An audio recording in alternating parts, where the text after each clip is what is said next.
What up, guys? Look, so I drove around town all day yesterday trying to get these raffle tickets, right? If you're into shoes at all, you might know that the Jordan 12s, black and red Jordan 12s are coming out this weekend.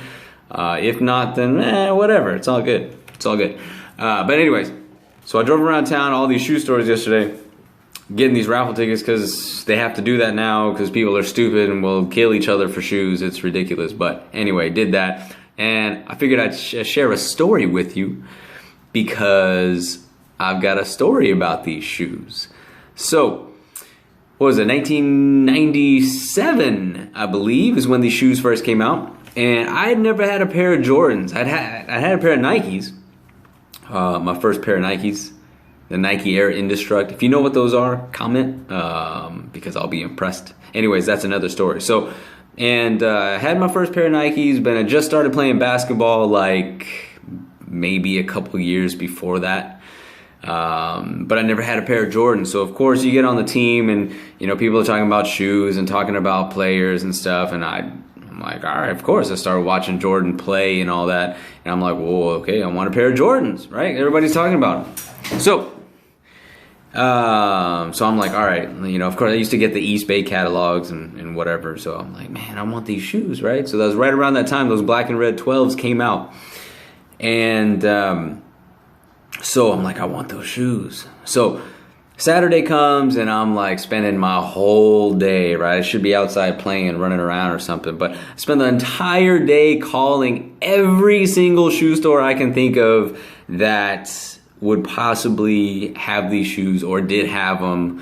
I'm talking like my entire day, right? I called every Foot Locker, every Foot Action, every Champs, every Athlete's Foot, if you remember Athlete's Foot. Even I called Just for Feet. Those don't even exist anymore, right? I called Oshman's. And this was back in the day when you could still walk into an Oshman's and see a pair of 13s sitting on the wall, right? And see a pair of Foamposites just sitting on the wall. Anyways, called Academy, I called East Bay Catalog, I called everybody, every single store that I would think that might have them, and nobody had them. Sold out everywhere, right? And literally 30 minutes before this store closes, just because I knew about this store, Larry's Shoes in Houston, if you're from Houston, over on Post Oak, around the Galleria, anyway, whatever. So, right, the people that go shop there, their demographic, that's like all dress shoes. I mean, you walk in, they got nice rugs and couches, and they give you a cappuccino and coffee and stuff like that. And the sneakers they sell, right, are like white New Balances and whatever. So, I'm talking about the prior year, 1996, the original royal blue Foamposites are sitting on the clearance rack because nobody buys those types of shoes over there, right?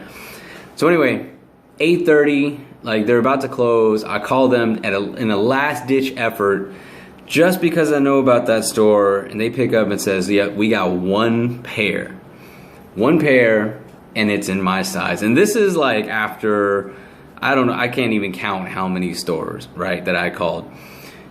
The last pair that I believe, the last pair in Houston that hadn't been bought, and it was in my size, and I was like, oh my gosh, I need to get these shoes, right? So, well, obviously I wasn't gonna get there that night, but the guy was cool. He said, hey, he could tell that I was a kid trying to get these shoes, so he said, look, and I told him, I gotta ask my mom, I'm in middle school, I don't have any money.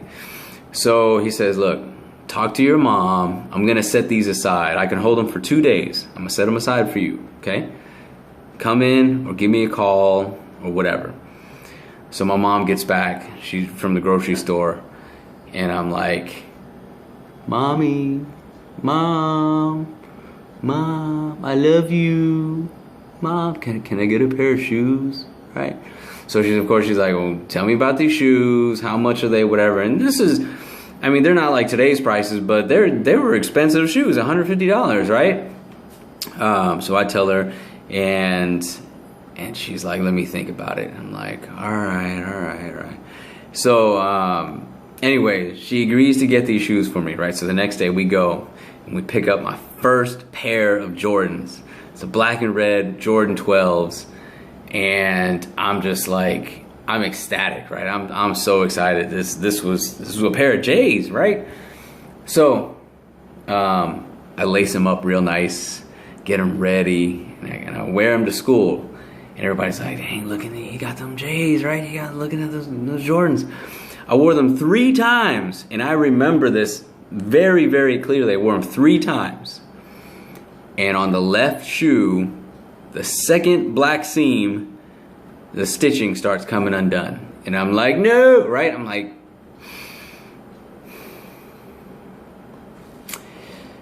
yeah.